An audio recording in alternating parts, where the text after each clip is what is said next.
Goll Lerner is going to be joining us next. Liz and I met not too terribly long ago through our 262 Sisterhood with Deb, who you all met yesterday. And it's just my complete pleasure to introduce you to her. She is, and I love this, she is a relationship concierge. Don't we all need that, right? Her topic and title today will be about terror. Terror. I can't even say it properly, but she went from terror to wow. She shares the quote with us, "Bloom where you are planted," by St. Francis de Sales. I mean, what a beautiful quote. And she loves the book A Wrinkle in Time. I mean, she goes from that to her word being yes. How can we say yes without surrender, without trust? Liz, welcome. I'm Thank so you. happy you're here. Thank you so much. Listening to all of the speakers yesterday, today, it's just so profound how many ways we surrender day after day, really, experience after experience. And for me, listening, it was so interesting to really kind of look at sort of the times in my life and go, did I call that surrender or did I call it something else? Or, you know, um, what what brought that piece into service? Because most of my surrender is about service and and trust. And it's just amazing how all of the speakers touched on so many different facets of all of our lives that just illuminate that wonderful path, right? It's unbelievable, Hmm. which Hmm. is why, and Liz, you and I have shared about this and about the anthology. It is because there are so many facets to it. Yeah, yeah. And it gives me chills to even say that it's got a bad reputation, the word surrender, you know, because it can have a definition that's giving up rather than giving to Him or putting it down and just picking up peace and love and calm. I think that bad rap for surrender, um, that for me anyway, surrender is really about letting go. Mm. It's about allowing without prescribing, right? That, a lot of the speakers talked about, I wanted this, it should have been this, I hoped for this. And the miracles and the gifts that we get when we just sort of let go of the wheel for a bit. And I don't mean don't live your life and don't make decisions and, be smart and, all of that. But um, there are things that we really can't control, as brilliant as we all are. And So brilliant.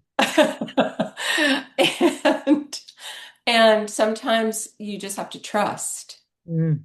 that Yeah. something, so as I've said many times, the speakers have said many times, something doesn't look like it's coming your way.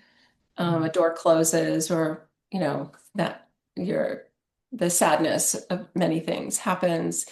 But what comes out of that, we just don't know how incredible all of the pieces somehow fit together. And, a minute later, or a week later, or 6 months later, you're like, oh my goodness, that would never have happened, as your previous speaker said. Yes. So let's talk about terror. Yeah, Oh, I but want to, please, what were you going to say? I mean, all of these things, but I want to make sure we get to your incredible story. I want you to share about from terror to wow. Okay. So I'm going to go back a little further than we talked about, Please. which is that so I was scheduled to with my son to visit my parents, who at the time were in their late 80s, um, a couple of weeks in the future. And I had a terrible concussion on the tennis court.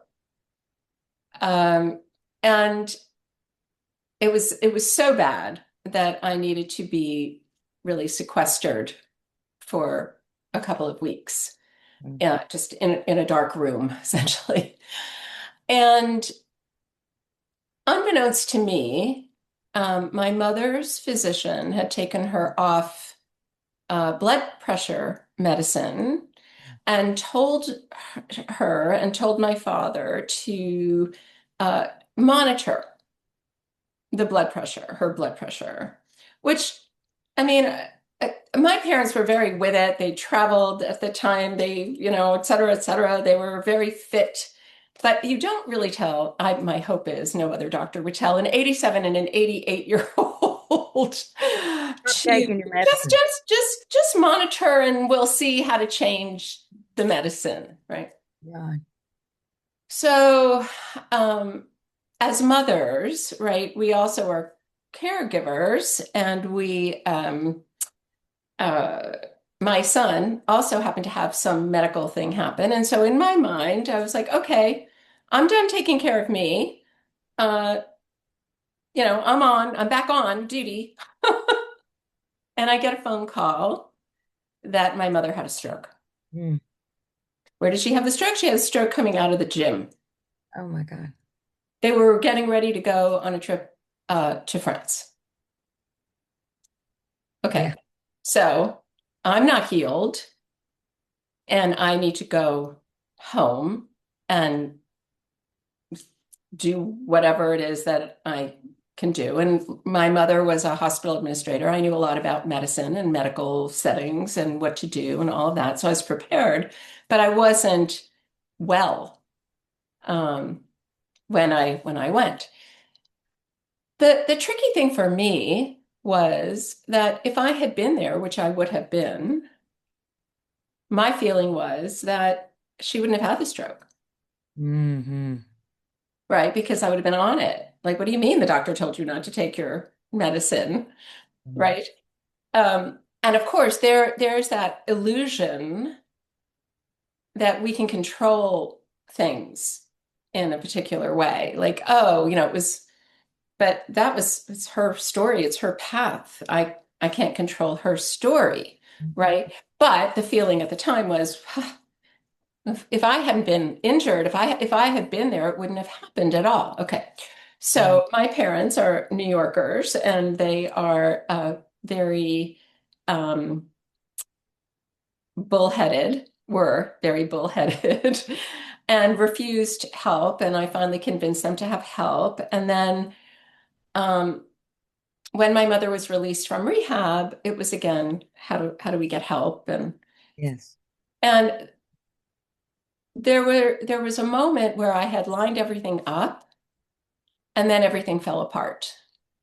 So my mother had a hemiparalysis. She couldn't move out of a bed or go to the bathroom or anything by herself. Mm.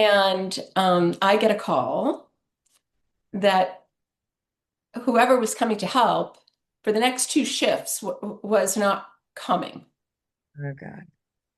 And now I'm on the phone making calls, trying to get, any agency, word of mouth, you name it. I was working the phones. And, I got, well, no, we'll call you back. No, no, well, no, maybe we don't have anyone, Mm. endless sort of, it's not happening. Right. I And got I it. thought, oh my goodness. Oh my God, what am I going to do? Like, Yeah. I can't, I don't know how to do this without making her situation worse. My father certainly didn't know what to Mhm. do. Oh my God. And I ended up really I was just in terror because here I am with total control over what happens to another human being. I mean, we do that, if you have a baby, you have that control too. But, here's this person who is infirm, my mother. What do I do? How Completely dependent upon you. completely the whole situation was dependent upon me and Yes. it was falling apart. Oh God. Right. So I ended up, and my brother had a very small room, uh, behind the kitchen. And I ended up on the floor in the room, in the kitchen, going, "You've got to help me. So you have to help me. Somebody has to help me. You have to help me." I, was prostrate in prayer Yeah. to get somebody into that apartment to be able to take my mother to the bathroom, Oh, essentially. Right.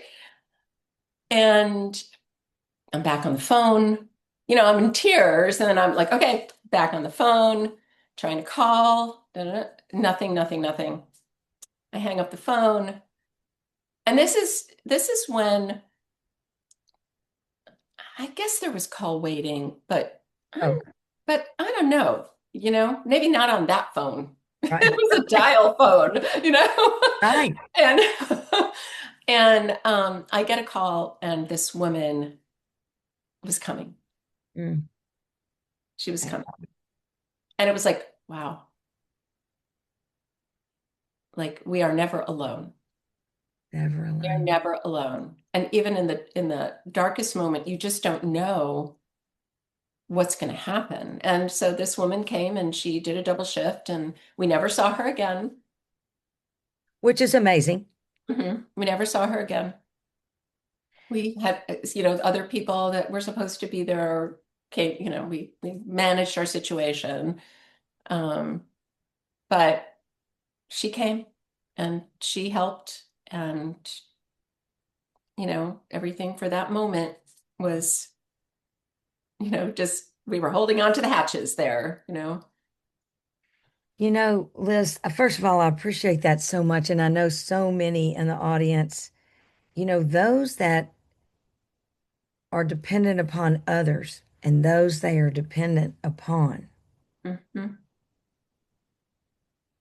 This is an enormous number of people. Hmm. Hmm. And, they're, and throughout those speakers, and it's always very interesting. There are those moments that we are surrendering and trusting, and we know we're not alone, and we're going along our business. And then there are those times that we're thrown to our knees, Hmm. as you were. Hmm. Hmm. And you and I talked about this. You didn't just ask and say, look, this is it. I've Yeah, got to have help. right. Do it for me. Yeah, do it for me. I think Right. that I appreciate that so much. You threw yourself down, surrendered, prayed, said, I need help and I need this now. Right now. Like, help me Right? now. And She but needs it now. I need it now. Somebody's got to do something. and then but you continued to work. You Yeah. Oftentimes, and there's that tricky part of surrender. It doesn't mean stop taking the next right step. Or taking responsibility That's right. for the next step that you can do. That's right. I think, you know, um, I don't even know what to say, right? There's just so much, and all the ways that we do, like all the things people have talked about, all the ways I know in my life I have surrendered. There are those moments where it's beyond, it's beyond anything that um, you can plan, that you can think of, that you can do. That you know, there are choices that we all make that could be defined as surrender or service or alignment or whatever. But there are those moments where we just there's not there it's complete it's almost like you disappear in a way. There's this sense of there's nothing left.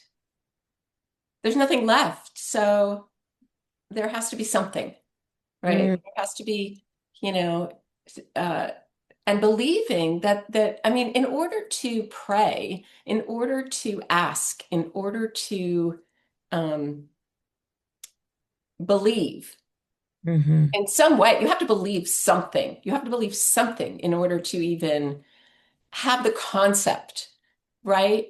Of saying, there, there's got to be Help! something, help, There- help now. You know? And then the other piece to that, I think that you kind of touched on is that the person who is in need and the caregiver, we can never forget how much each of those parties need, Oh, how much support, how much, you know, compassion, or how much, how many times they might just need someone to say, wow, yeah. that's a really big job. Um, Some it is truly unbelievable. you know, so, but I do believe no matter what faith or whatever, we are not alone. We're not alone. You know, Liz, I appreciate this so much. And I know that this is, as a relationship concierge, and Liz and I talked about this, she helps so many people in different transitions of relationships.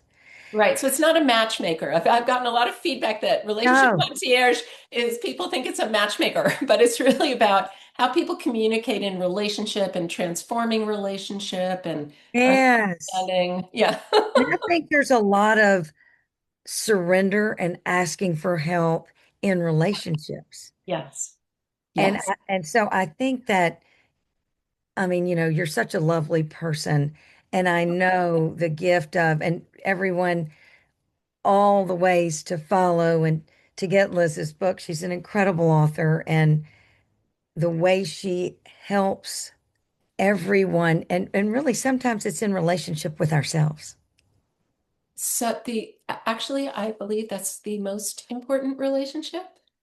There you One go. of them, because without that, we can't, when we love ourselves or understand ourselves or work with ourselves and improve ourselves, that's how we can be in relationship with another person in full glory. Absolutely. And it's come up before, but love others as you love yourself. Let's just start Exactly. with that. And so Exactly. that does need to happen. I thank you so much for this example of surrender Mm, and this example of trust, mm, mm, but the example of surrendering and continuing to do the work, mm. Yeah, and I think that's so important. I just, Liz, I love all the times that we get to have conversations. I do too, Carol. And I'm so honored to be Oh, one of this beautiful summit. Really. oh, y'all are so amazing. There are no words and so very much appreciated. So Mm. thank you for being here. And hopefully you and I will be, I think we talk again on Thursday. I can't wait. I'm excited. Oh my goodness. Well, thank you again, and audience.